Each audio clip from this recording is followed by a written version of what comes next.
नहीं नहीं, वो तो मैं जानता हूं, संगीत सोम आम पार्टी करते हैं हर साल, इतनी भीड़ हर साल इकट्ठा करते हैं वो, ये मैं जानता हूं। कई बार मैं भी उस आम पार्टी का हिस्सा रहा हूं। सवाल ये उठता है कि पार्टी के अंदर की लड़ाई, चाहे वो बालियान वर्सेस सोम हो या दो ठाकुर नेताओं के बीच की लड़ाई हो, एक को ज्यादा तवज्जो मिली हो, दूसरे को कम मिली हो, और फिर वो अपने इंटरेस्ट को ठाकुरों के इंटरेस्ट से जोड़ देने में कामयाब हो रहे हो, तो ये उनकी जीत हो सकती है। लेकिन अगर आप लॉजिक के आधार पर देखें तो मैं नहीं समझ पा रहा हूं, क्योंकि मैंने एक बात बहुत साफ कहा अनुपम मिश्रा जी कि पिछले 20 साल में, 21 साल में मैं पत्रकारिता में हूं कम से कम, और उसमें मैंने ठाकुरों के इतने मतलब ठाकुरों को इतने बड़े बड़े पदों पर मैंने नहीं देखा। यह मैं दावे के साथ कह सकता हूं। अगर अभी हिमाचल बीजेपी नहीं आ रही होती तो जयराम ठाकुर भी होते वहां पर।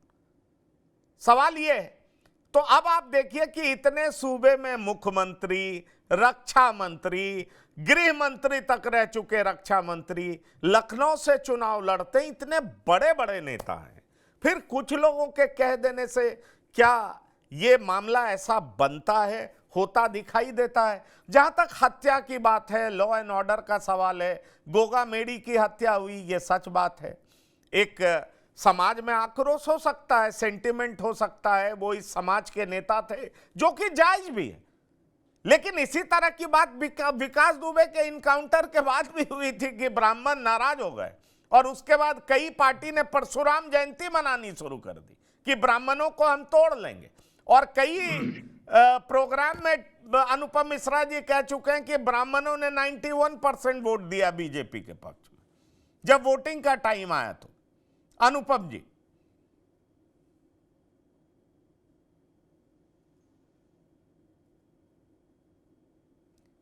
अनम्यूट कर लीजिए, अनम्यूट कर लीजिए।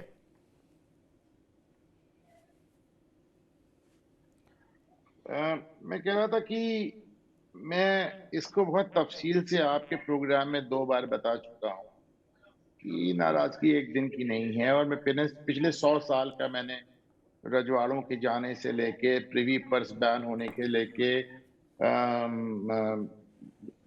जमींदारी एबोलिशन एक्ट आने से लेके तमाम चीजें, चंद्रशेखर की सरकार जैसे 4 महीने में गिर गई, वीपी सिंह की सरकार 1 साल नहीं कंप्लीट कर पाई, तमाम रीजंस मैं आपको बहुत तफसील से बता चुका हूँ कई बार, उस पर वापस जाने का मतलब नहीं है। एक तो मैं अपनी बात अक्सर करके, अगर मुझसे पहले सैयद कासिम साहब बोलते हैं तो मैं वहां से शुरू करता हूँ। संगीत सोम जब चाहते हैं 10,000 आदमी इकट्ठा कर लेते हैं, सैयद कासिम साहब कह रहे हैं वो इतने मुसलमान इकट्ठा कर लेंगे, तो मैं नहीं कर पाऊंगा। मैं इसके चौथाई भी नहीं कर पाऊंगा, इतने ब्राह्मण। तो मैं मानना है कि वहां पे जो भीड़ आई थी बड़ी स्पॉन्टेनियस आई थी, अपनी मर्जी से आई थी। और 5,000 लोगों की भीड़ नहीं थी कासिम साहब, अच्छी खासी भीड़ थी। और जैसे आपने फार्म लॉज में देखा था, मतलब कहीं से भर के नहीं लाए गए थे, अपनी मर्जी से आए थे, अपना पैसा खर्च करके आए थे, और उन्होंने वहां पे आकर अपने रिजेंटमेंट का इजहार किया और जबरदस्त तरीके से अपना आक्रोश बताया। लेकिन आप इसको इस तरह देखें ना कि एक सेफ्टी वॉल्व था, ये निकल गया, ये खत्म हो गया। ये आक्रोश, जितनी तेज ये आक्रोश आया था उतनी तेज खत्म भी हुआ। इसको 3 चीजों से देखें। बात शुरू हुई। अच्छा देखिए, आपने पिछली बार भी करणी सेना ने बहुत इश्यूज उठाए थे, एक भी इशू को वो बहुत नहीं उठा पाए। इस बार बात शुरू हुई गुजरात से। गुजरात से आई पश्चिमी में, राजस्थान गई पहले, और लेकिन इसने मोमेंटम पकड़ा पश्चिमी उत्तर प्रदेश में। तो ये कोई संयोग नहीं है कि जितने आंदोलन हो रहे हैं वो सब पश्चिमी उत्तर प्रदेश में हो रहे हैं और कहीं नहीं हो रहे हैं। मतलब इतने आंदोलन तो कहीं दुनिया में हुए नहीं होंगे जितने हमने पिछले पश्चिमी उत्तर प्रदेश में पिछले 6 साल 7 साल में देख लिए। लेकिन वहां पे लोग आए, अपनी मर्जी से आए, अपना आक्रोश उन्होंने जाहिर किया। तमाम लोगों से मेरी बात हुई, लेकिन फिर उसके बाद वो बात जहां से जहां गई, वो बात कहीं ना कहीं उस पूरे आंदोलन को डिफ्यूज कर गई। जैसे जब इस तरह की बातें शुरू हुई कि भाई राजपूत यहाँ पे इकरा हसन को वोट देगा, राजपूत यहाँ इमरान मसूद को वोट देगा, राजपूत यहाँ हरीन मलिक को वोट देगा, वहां बात गड़बड़ा गई।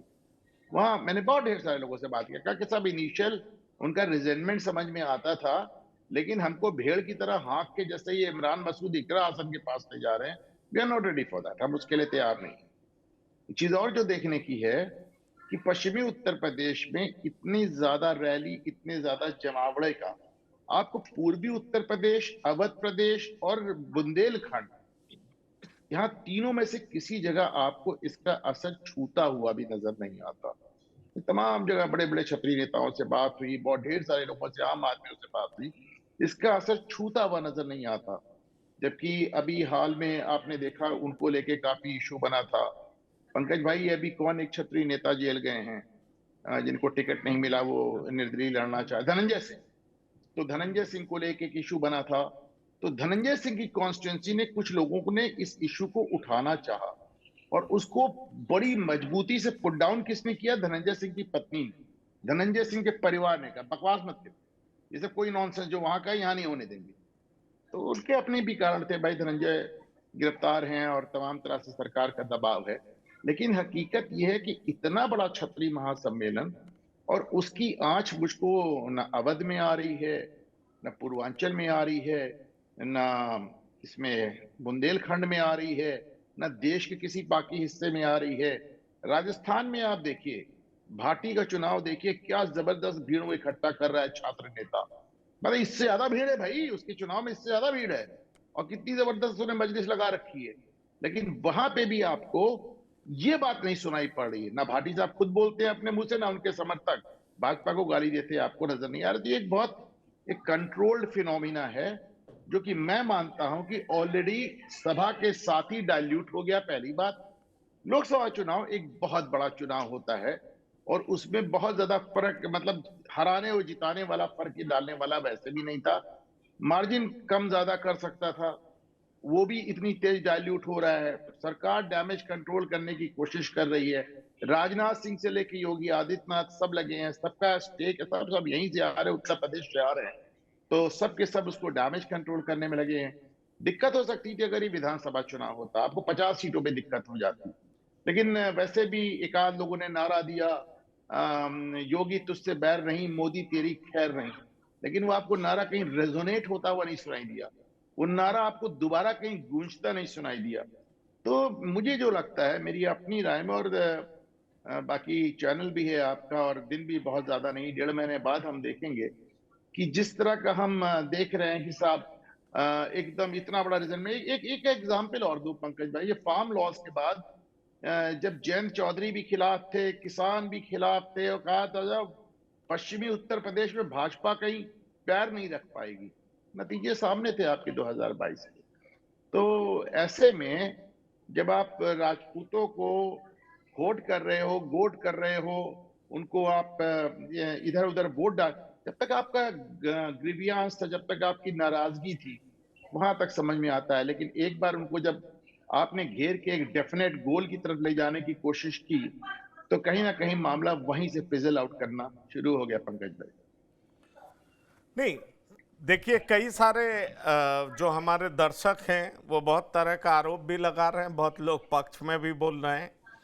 एक भानु प्रताप सिंह हैं, वो लिख रहे हैं, जिस जाति का टिकट कटा उस जाति को मिला, यह कहने में डर रहे हैं पंकज कुमार जी।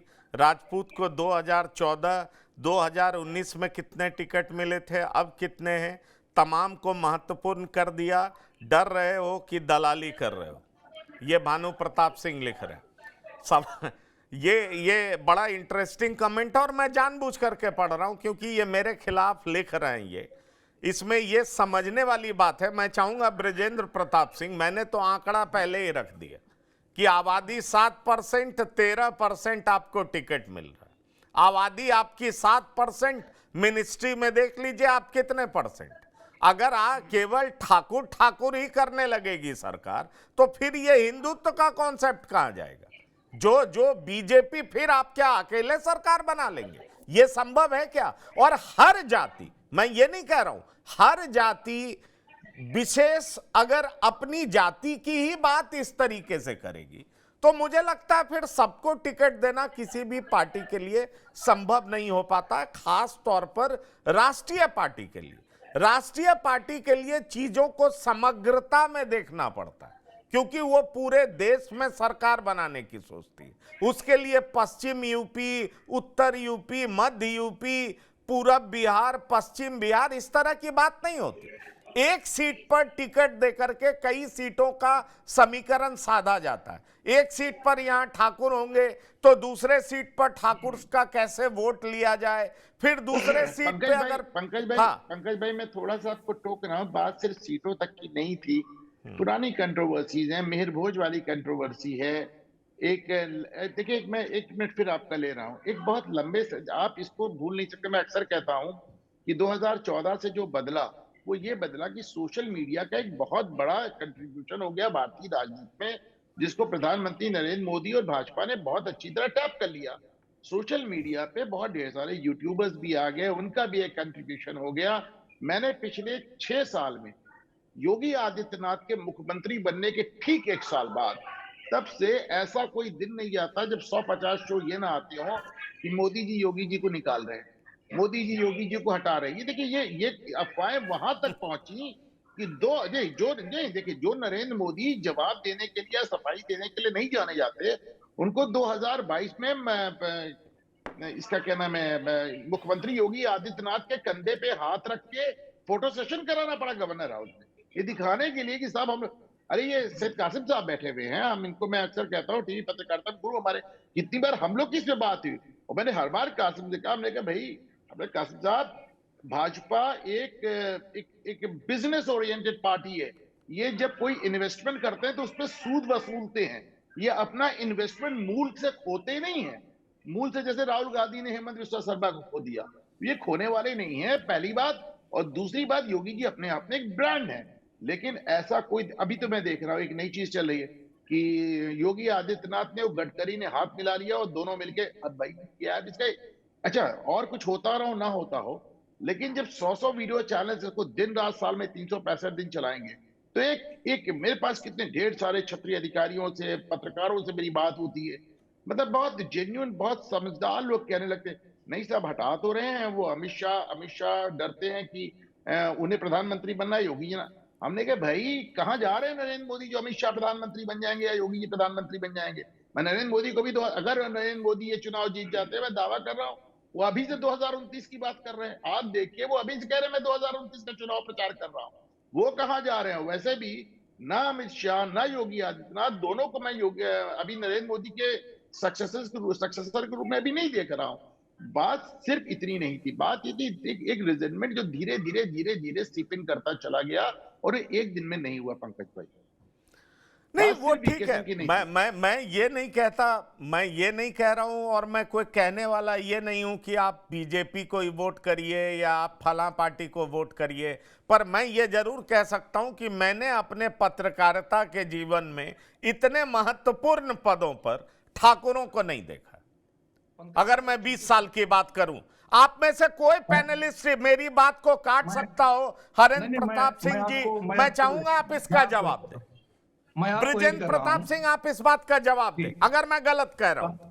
नहीं, ऐसे आरोप लगते हैं इस सरकार पर तो ठाकुरवाद का आरोप लगता है। वही मैं कह रहा हूं, वही मैं कह रहा हूं। मैं आपको छोटी सी घटना बताता हूं। कानपुर और बुंदेलखंड क्षेत्र, कानपुर और बुंदेलखंड क्षेत्र में देवेंद्र सिंह भोले तीसरी बार अकबरपुर लोकसभा से प्रत्याशी बना दिए गए। इसी सीट पर कानपुर बुंदेलखंड का जो क्षेत्रीय अध्यक्ष होता है भारतीय जनता पार्टी का, बड़ा महत्वपूर्ण पद होता है, क्षेत्रीय अध्यक्ष मानवेंद्र प्रताप सिंह ठाकुर, उनको विधान परिषद भेज दिया गया। वहीं के जिला अध्यक्ष को अवनीश सिंह चौहान, वो भी क्षत्रिय, उसको विधान परिषद भेज दिया गया। ठीक बुंदेलखंड का जो प्रवेश द्वार है हमीरपुर में पुष्पेंद्र चंदेल का टिकट फिर से कंटिन्यू हो गया। पुष्पेंद्र चंदेल, देवेंद्र सिंह भोले, 2 क्षत्रिय विधान परिषद भेजे गए, 2 लोकसभा के लिए रिपीट कर दिए गए। तो उस पूरे जोन में जो कानपुर और बुंदेलखंड का जोन कहलाता है, वहां तो ये हो रहा है कि भाई साहब सरकार, उत्तर प्रदेश की सरकार, मुख्यमंत्री यहाँ ठाकुर बात कर रहे हैं। तो ठाकुरों के, उत्तर प्रदेश में ठाकुरों की नाराजगी का तो सवाल नहीं उठता है। दूसरी बात ये जो हुआ, पुरुषोत्तम रूपाला ने जो कहा और पश्चिमी उत्तर प्रदेश तक ये जो आए, और ये करणी सेना कौन सा हिस्सा है, कहां की पंजीकृत बड़ी संस्था है, ये ठेकेदारी नुमा बात है। कि आप फतवा जारी कर दीजिए। करणी सेना ने ठाकुरों की जिम्मेदारी ले रखी नहीं है। अभिमन्यु सेना बनी हुई है, क्षत्रिय सेना बनी हुई है, वीर अभिमन्यु सेना बनी हुई है, अर्जुन सेना बनी हुई है। ये इतनी सारी सेनाएं चल रही हैं और किसके इशारे पर नाच रही हैं। अभी अनुपम जी कह रहे थे ना, धनंजय सिंह का जब टिकट, धनंजय सिंह चाहते थे जौनपुर से टिकट, वहां पर मुंबई से कृपा शंकर सिंह को भारतीय जनता पार्टी लाई और जौनपुर से लोकसभा का टिकट दे दिया। धनंजय सिंह जेल चले गए। हाई कोर्ट में जो अभी 3 दिन पहले जमानत के लिए याचिका दाखिल की गई, उत्तर प्रदेश सरकार ने उसमें अपना काउंटर एफिडेविट जो जमा करना था वो नहीं दिया। अब मामले की सुनवाई नहीं हो पाई। धनंजय के सामने अब लोकसभा चुनाव का निर्दलीय पर्चा दाखिल करने का भी रास्ता खत्म हो गया। वहां पर विनीत सिंह जितने हैं, पूर्वांचल में आप आइए, क्षत्रियों का दबदबा है। कानपुर बुंदेलखंड क्षेत्र में आ जाइए, क्षत्रियों का दबदबा है। आप अवध में आइए, जहां लल्लू सिंह की बात कर रहे थे सैयद साहब, वहीं पर अभय सिंह को सिक्योरिटी दे देती है सरकार। अभय सिंह को एनएसजी के कमांडो दे दिए जाते हैं। क्षत्रियों को ज्यादा दिया जा रहा है, ऐसा परसेप्शन भी क्रिएट हुआ है। नाराजगी वाला परसेप्शन ये विपक्ष बहुत, जो भी इसके पीछे होगा, जो भी इसको बहुत हवा देना चाहते हैं, उनका गुब्बारा फूट गया। ये सरकार, देखिए जरा से, जो सरकार लॉ एंड ऑर्डर और एंटी माफिया के रूप में जानी जाती है, उसने अपने ऊपर ब्रजेश सिंह की पत्नी को जिताने का आरोप लिया। ब्रजेश सिंह की पत्नी को जिताने का आरोप लिया। धनंजय की पत्नी को भी जिताया। धनंजय सिंह की पत्नी को जिला पंचायत का अध्यक्ष बनवाया सहयोगी पार्टी के जरिए। भारतीय जनता पार्टी और अपना दल का जो संयुक्त प्रत्याशी वहां लड़ा, उसने अपने आप को भी वोट नहीं किया। चलिए, ये बात ठीक है।